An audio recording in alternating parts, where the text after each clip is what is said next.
So I realised the glaring error I made in my previous video. The reason why I couldn't resize the rectangle is because it is a center point rectangle, and so necessarily if the center point remains fixed and you redefine the height or the width, then the other one has to change in order to maintain the center point. So they are constrained by the nature of the rectangle. So my mistake, but I'm unrepentant. I'm sure I'm going to get loads of filthy feedback on this, but I'm sticking to it. The fact of the matter is, the software could have said you can't do that because you said this is a center point rectangle. You said you want the center point now there. Now you're changing the height. Well, the width has got to change as well.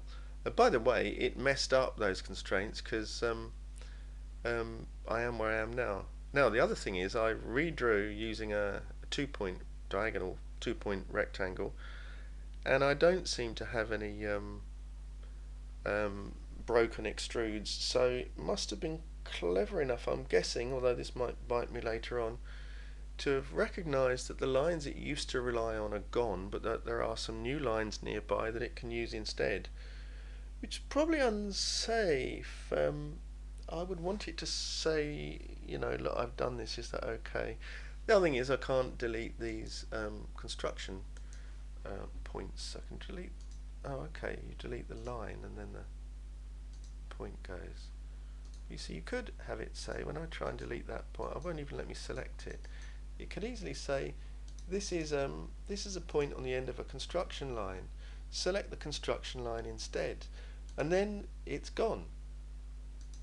Death of 1,000 cuts. I know it now, but I just took a small step up the learning curve, and it was significantly grimmer than it needs to be. That's all I'm saying.